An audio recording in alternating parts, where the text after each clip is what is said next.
Choosing Life by ginnyrules27, Chapter 34. Emma winced slightly as she shifted in her seat. She had been having odd pains all day, but she had been trying to ignore them. It was a nice August day in the Summerlands, and Mia had finally learned to relax regarding her pregnancy. Only took the man 9 months, but then again she wasn't that surprised. "Are you okay?" Evie asked, looking over at her stepniece. Both her and Dizzy having come over to visit at Emma's insistence, as she sent Amir out of the castle to spend time with Jordan per Lonnie's request. The Raw Team star had her suspicions that Jordan and Little Shang were closer than they were letting on, and if anyone could get Jordan to spill the beans, it was the man who had practically been raised as her cousin. "Fine, just trying to get comfortable," Emma said, giving Evie a small smile. "How's business going?" Evie smiled. "It's going well. Doug says the numbers are doing well enough that we might be able to open a brick-and-mortar store for the clothes, instead of relying on only making custom pieces." "I would have thought that you would have had that by the time you made the cotillion outfits." "I did, but my castle took a fair bit of the profits there. It took a while to build it back up, especially with the mortgage payments, and then saving for the wedding with Doug." Emma nodded. She understood how much weddings cost, having to save up for her own wedding with Amir. Sure, her parents could have provided some funds, but there was no way Emma was going to have her parents pay for everything. I mean, she was spoiled a reasonable amount on birthdays and holidays, just as Neil was. But that was asking too much of her parents, especially since a royal wedding in the Summerlands would take money out of the treasury if her parents were to pay for the whole thing. Emma bit back a gasp as another pain ran through her, this one even worse than the previous. "Are you sure you're all right?" Evie asked, biting her lip. As she looked at Emma in concern, Should I call Snow? Or maybe Amir?" No. Emma shook her head. "Mum'll get nervous over nothing, and I just got Amir to stop hovering." "That's possible." "I know, rather amazing, isn't it?" Evie snorted and took out her phone, pausing as Emma once again winced in pain. Softly, she pulled out her phone. Evie sent a text to both Snow and Amir. "I think Emma's in labour. EK." "Please tell me you didn't just text Amir." Emma sighed, seeing the phone. Okay, so maybe Evie wasn't as sneaky as she thought she was. "I'm sorry, but that's the 3rd time you've winced. And I'm not skilled at delivering a child, so if we have to get you to the hospital, I want Amir and Snow to know," Evie said. Before Emma could say anything, a spasm of pain ran up her spine, and she felt a wet sensation trickle down her legs. "Evie, I don't think we'll be making it to the hospital." "What do you mean?" "I mean my water broke and my kid is coming." Evie looked around, completely unsure of what to do. Delivering a child wasn't exactly something her mother would have taught her. Such an action would have been unsuitable for a princess, after all. "Evie, what's going on?" Dizzy asked. "Emma's in labour," Evie said, looking over at the younger girl. "Any chance your aunt or grandmother taught you how to deliver a baby? Aunt Anna taught me once or twice in case someone needed a midwife, and both she and Grammy were out, and Ava wasn't able to help for some reason," Dizzy said as she rushed over. "Does Amir know?" "I texted him that I thought Emma was in labour." Evie said, "Call him," Dizzy said, the unusual force of her tone, not one normally heard in the redhead's voice. But then again, it made sense. In Overidon, a delay in delivering a baby might just mean the baby was delivered back home, back on the Isle. It could mean the difference between a healthy baby being delivered or not. Evie nodded and pulled out her phone, quickly dialing Amir's number as Dizzy gently laid Emma down on the ground. "Okay, are you comfortable?" Dizzy asked, trying to keep her voice calm for Emma's sake. "No, but I don't think it matters much." Dizzy nodded, more than a little thankful Emma had worn a dress that day. It would make the delivery so much easier. Though she wished she had pain meds to give the royal. This wasn't going to be fun for her. I'm here! Amir called as he ran in. "Did you teleport here? How did you get here so quickly?" Evie asked in shock as Amir almost slid into his room to be at his wife's side. "Jordan got me here," Amir said. But since Emma seems to be in the throes of labour, I'm guessing it's too dangerous to teleport her to a hospital. You'd be right, Emma groaned as a contraction hit. Where's my mum? There's not a chance she came with you. Your mum's on her way, Emma, Evie said from her spot by the doorway, her phone in her hand. But it'll be a few minutes. Pesky traffic laws and all that. Emma nodded but groaned once more in pain as another contraction hit. Amir quickly put his hand in hers, squeezing it gently, as if to tell his wife that she could squeeze it if she needed to. He was there. Okay, Emma. Looks like your child is going to be nice to you, Dizzy said as she looked up. You're in for a quick labour. I can already see the head. That's great, Dizzy, Emma groaned before looking over at Amir. Next time, this is done in a hospital. I don't care if I have to check in a month ahead of time. Yes, dear. Amir nodded, resisting the urge to point out that the plan was to have the baby in a hospital. The baby decided otherwise. Somehow he had a feeling his wife was not exactly in the mood to hear that reasoning. Not that he blamed her in one bit, of course. Okay, Emma. One big push and you should have your kid, Dizzy said. Seriously? Yep. Amir smiled as Emma gave one big final push, and the sounds of his child's cries filling the room. Congratulations, you guys, Dizzy said as Evie handed her a towel. It's a boy. Really?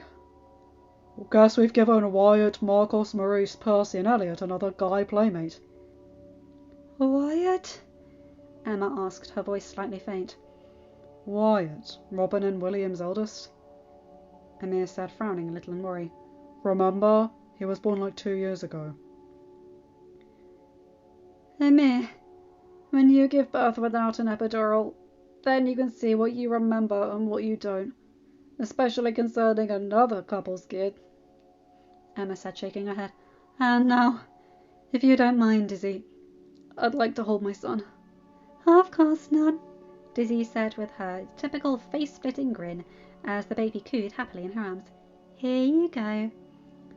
You know, you should probably go to the hospital, Amir said as Emma happily took her son in her arms. Both of you, in fact. We will. You know Mum will insist on it when she gets here, Emma said. But for right now, relax, okay? Meet your son.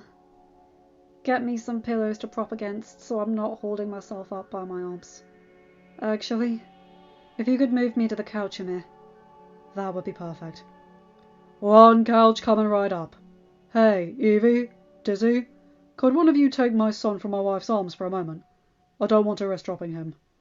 Dropping? Amir, what are you gonna do? Amir asked as Dizzy quickly took the baby from her arms. This, Amir said, and quickly scooped Emma up into a bridle hold and moved her over to one of their numerous sofas. Propping her up with the pillows, he said, There now. Better?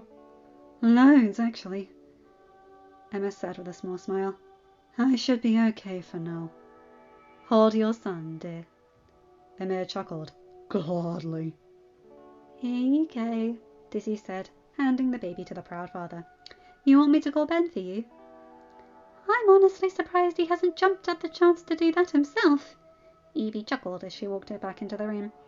And by the way, there seems to be a group of grandparents at the door, waiting to meet their grandson, and a couple of uncles and an aunt waiting to see their nephew. I know Snow was coming and clearly she brought David, but who? Okay, I know Mum Brain is a thing, but I didn't think Dad Brain was too. Shaki chuckled as she walked past Evie. I was with Aziz when Dad got a call from Snow. Considering we never got any updates as to what the hospital you were at, Mum thought it was a safe assumption that you hadn't all left. And clearly Mum was right, Aziz said as he walked in as well, giving Amir a smile. Congratulations, Amir. Thanks, Oz, Amir said, returning the smile. But Emma did all the work. That's because my sister is amazing, Neil said with a grin. Grace says congrats, by the way. Should have come, but she figured it might not be a good idea to crowd the new addition. So did you leave our parents in the dust? Emma asked with a small chuckle. They're all handling parking, Neil told his sister. Ah, Emma nodded. Just then, 4 sets of worried parents rushed into the room. Mum, Dad, I'm fine. Labour was surprisingly fast, considering all the baby books said that labour for the first baby might take hours. You read baby books? David asked. Emma pointed to Amir. He read baby books.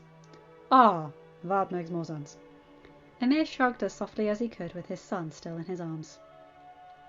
Excuse me for wanting to know everything I could, in case something happened. He said, Speaking of babies, does my grandson have a name? Jasmine asked. He does, Emma nodded with a faint smile. Everyone, meet Ethan. Ethan David James White. We couldn't agree on a middle name, so we went the Ben and Mal route and gave him 2. Amir chuckled. Ashaki shook her head. Since I know you probably had a name picked out for if my nephew was a girl, since you opted not to find out the gender, what would his name have been? I mean, that doesn't really matter, Jasmine asked. I'm just curious, Mum, Ashaki shrugged. Amir chuckled and shook his head. If Ethan was a girl, we would have named him Ava. Snow gasped, her hands flying to her mouth. After? Yeah, Mum. Emma nodded, giving her mum a small smile. After your mother. The full name would have been Ava Dahlia White. Jasmine smiled as she heard that. Dahlia would be honoured. I mean, Aunt Dahlia is one of the coolest aunts around. Why wouldn't you want to name your kid after her? Shaki asked. Amir shook his head once more. So, when are you 2 having kids? I don't think Emma and I are going to supply all the grandkids for Mum and Dad now. He teased, looking at his siblings. Really? And here I thought you'd be all, no good until you're 40, kind of thing. Ashaki rolled her eyes. Aladdin chuckled. There's no rush, you 2. He said as he looked at his older son and his daughter. All that matters is your happiness. Thanks, Dad. Ashaki smiled. Yeah, thanks, Dad. Aziz nodded. That being said, if you wanted to give Ethan some cousins at some point, I would invite you. Jasmine shook her head in amusement. A way to contradict yourself, dear, she chuckled. Come on, we'll get out of Amir and Emma's hair. That's right, we should get you to the hospital to get checked out. Amir said. Amir, I'm fine. Ethan's fine. Emma shook her head. David bit his lip. I agree with your husband, Emma. Your first child. It couldn't hurt to get checked out to make sure everything's okay. Evie nodded. I mean, if you have the resources, it couldn't hurt to use them, she said softly, unknowingly sending a wave of guilt down Emma's spine. There had been many conversations between the 2 girls about how life had been on the Isle for Evie growing up. Emma couldn't begin to imagine what it was like, having to grow up the way Evie had, with no medical resources to depend on. And that was on top of food, if you could even call it that. Emma actually had her suspicions that the lack of food was what was making it difficult for Evie to have a baby of her own. Oh, sure, Evie claimed the delay was because she wanted to build her business, but Emma knew Evie had been building Evie 4 Hearts since she was in Oradon Prep. She had a guaranteed client base, especially since she was an exclusive designer for the High King and Queen of Oradon, on top of designing outfits for all sorts of royal weddings, including Emma's. Evie's right, Emma said after a minute. Delivering without pain meds isn't exactly a walk in the park. I still hurt. Would you like me to go ahead and call Doc? Snow asked, giving her daughter a small smile. I'm sure he'll be more than happy to provide a house call for you. Would you, Mum? I'd be happy to, Snow said, walking over and kissing Emma on the head. You just rest up, okay? We'll handle everything you need. Mum, I've only just got Amir to relax and let me do things.